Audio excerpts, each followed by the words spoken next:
This is Epic Bonaire with another edition of the Secret Treasure Hunt. This time we're in New Orleans. Anna and I are partying in the Crescent City, peeking in the cathedrals and seeing what those naughty, flamboyant, and loud saints are doing under their domes, behind closed doors. We expose the whole lot of them. Those saints ain't no saints. First off, the numbers 29 and 90 are the latitude and longitude of New Orleans. Next, where else would jewels abound? New Orleans. This is a small thing I've never seen somebody comment on before. The hand of the boy is like either the Catahoula leopard dog, which is a Louisiana state dog, or the black bear, Louisiana state animal. You're going to love this solve we have for you today. It builds on the Lafayette Park solve and the Jackson Square solve, which are two of the most popular solves for New Orleans. The Lafayette Park solve has notes similarities between a boy on the monument there in the park and the flying boy on the image. Refers to a quote from a book in the 1800s that makes reference to the St. Charles Hotel and looks into the blocks on Lafayette Street, trying to tie those to the 21 clue. And the Jackson Square solve, well, you've got the 15 steps down from Artillery Park, the 3 spires watching, and the St. Louis Cathedral. You've got all the saints, St. Louis, St. Anne, St. Peter, and the 4 gnomish, fayish statues, the one with the dress that's like the hand. The criticisms of these solves are really the same. They really just don't get to completion. They don't make a compelling case for the final cast location. It's all about the saints. Which saints? Not those saints. These saints. The Saints. The Saints NFL team. New Orleans Saints. I know what you're saying. What, who, how? Look at the hand and find the football player. I'll rotate it a little to give you some help. It's even in the Saints colors. Do you see it? How about now? So after the jewel line, the next line in the verse is 15 rows down to the ground. And here's a map. We're going to get oriented. There's Jackson Square to the east, Lafayette Square, and then the Superdome up Lafayette Avenue from Lafayette Square. Lafayette Avenue has 2 sections, one east of the Superdome and one west, and if you draw lines on those 2, they intersect at the dome. To add in Jackson Square, note on the clock face the 3 colored shaded squares in the perimeter of the clock.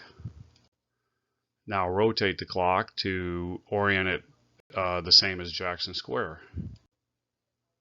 Now shrink it down and put it right over Jackson Square. Now that the clock is in place, let's draw lines, the yellow lines, from the dots on the right side, passing through the dots on the left side of the clock there in Jackson Square and projecting those onto Lafayette Avenue. You end up with this stretch that runs on Lafayette Avenue that runs from the Superdome over to the Mississippi River, and that's the 15 rows down to the ground. Don't believe me? Let's see what the city has to say. The Superdome's address is 1500 Sugar Bowl Drive. It's 15 blocks down to the river. That's what 1500 means. And why do you say down to the ground when it's to the river? Well, the Mississippi River has been noted to be so muddy that you could walk across it. So it's must be ground, not river. The next line of the verse is in the middle of 21. What do we do with that? Well, we note first that the white mask is similar to the white dome of the Superdome. We can see that the mask covers the numbers 6, 7, and 8, which add up to 21. The purpose of a mask is to conceal, and the roof of the dome conceals what's inside the football field, and that's where we'll find the number 21. Where's 21, you say? Well, football fields are marked off in 5-yard increments, and they're 100 yards long, so that creates 20 increments, and 20 increments or spaces are bounded by 21 lines. And those 21 lines at the end of each is the end zone, so that's the 21 from end to end. In the middle of the 21, in other words, in the middle of the football field, we see the Saints fleur-de-lis. A fleur-de-lis is also known as a lily, and there's 2 lily flowers on the upper corners of the clock face. Let's take a break from the direct solve and we'll look at a couple little fun facts. First, the first NFL game played in the Superdome was the Bengals at the Saints, and the Bengals won 21-0. Isn't that a coincidence? The first Super Bowl played in the Superdome was Super Bowl 12. And 12 can be seen at the top of the clock face, of course, as well as that what happened in 1978, and the 19, the 7, and the 8 are also present on the clock face. In Super Bowl 12, the Cowboys faced the Broncos and won 27-10. These numbers are there as well. Using the 10 directly for the Broncos score, and the X and the XVII for 27 for the Cowboys. Byron even took the time to spell it out for us. Bowl 78. The Saints have a great mascot, Gumbo. Let's see how he fits in.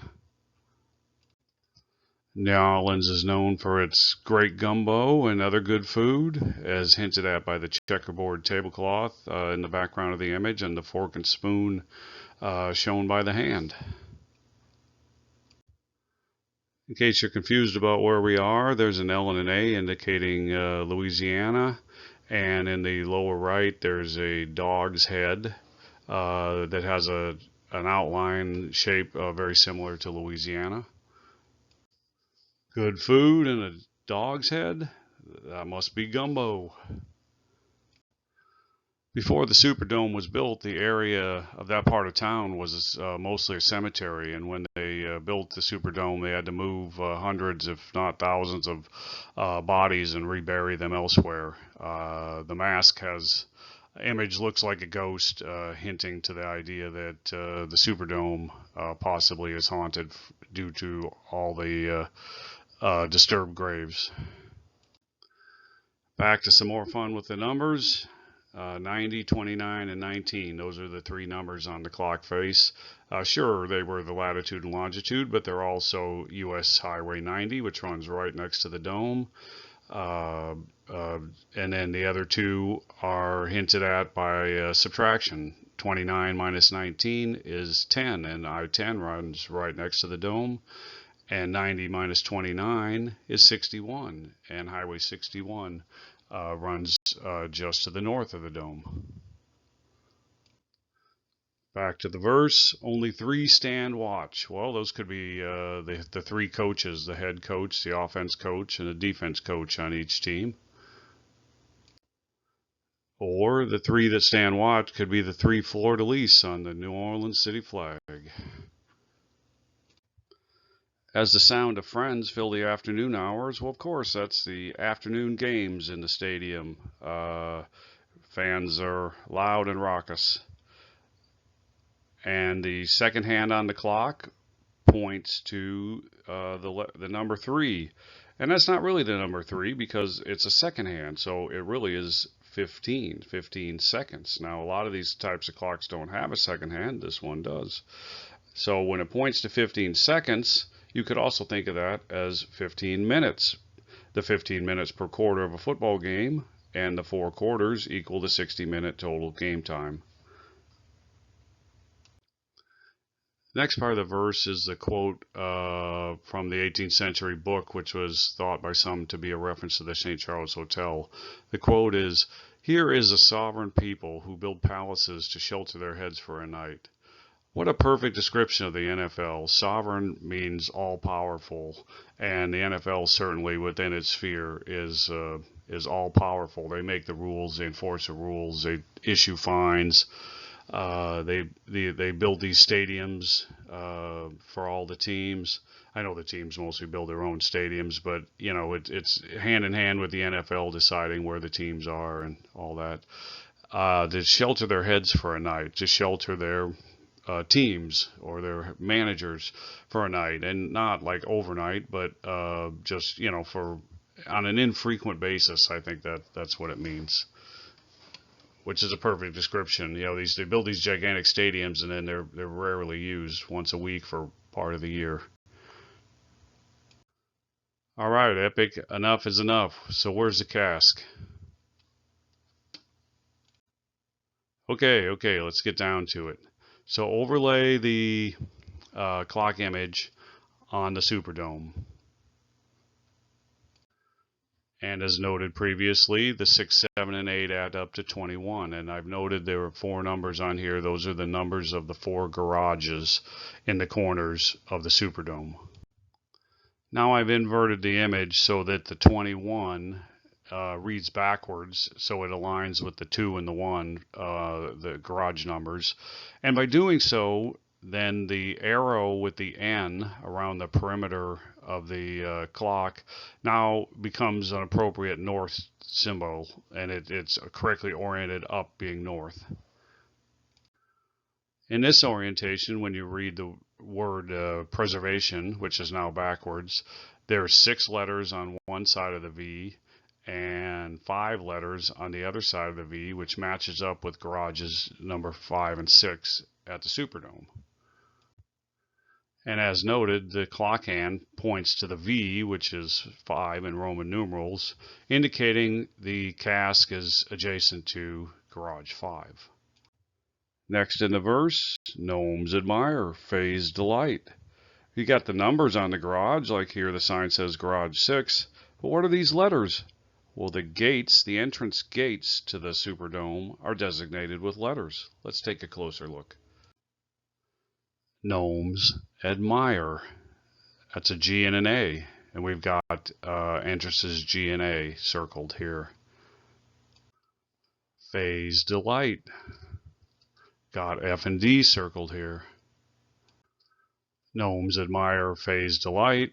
Connecting the G and A and the F and D with the lines in yellow, and looking at where they intersect almost perfectly along with that line that was an extension of Lafayette Avenue out at the backside of Garage 5 on the west side.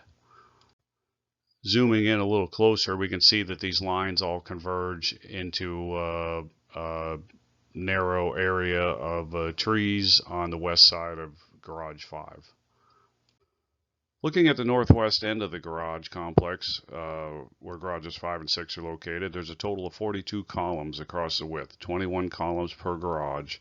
The lines coming from the gates, G and A and F and D, are only approximate. They point approximately to the middle of garage 5, but not precisely enough to locate the cask. We need another clue, and I'm reaching back to the prior clue, the middle of the 21, and assuming that's still relevant here to indicate the cask location. Now we need to be careful when we count, because the last column of the garage doesn't look like the others, so we need to be sure to count that as 1. How do we know we're in the right place? Well, look at this unique shape that's defined by the concrete structures of the parking garages. That shape is the same shape as the 2 L's in the corner of the upper images of the clock. Here we are, column 11, which is the middle of the 21 columns of garage 5. Looking at it from the street view, Here's a little more direct view at that column 11. And I also note that there's two trees. Now, the dome was built about 50 years ago, and Byron Preiss wrote The Secret maybe 45 years ago. So those trees would have been about 5 years old, potentially, when he wrote the book. I wonder if there's anything we can glean from their shape, or if it's just been too long. Let's take a look. I see two connections to these trees, one in the hand and one in the sleeve. I've drawn them in here to illustrate them a little better.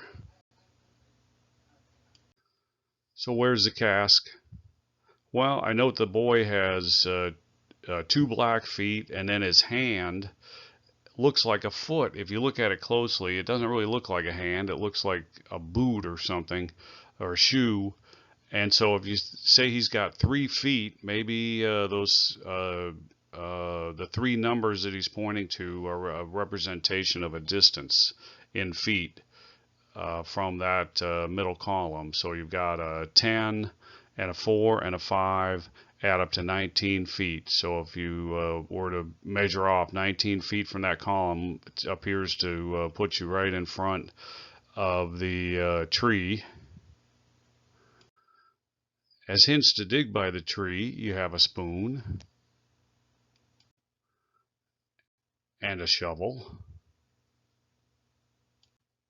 X marks the spot, 19 feet in front of the column, just in front of that tree. And who are these namesakes that meet near the site? The saints, of course.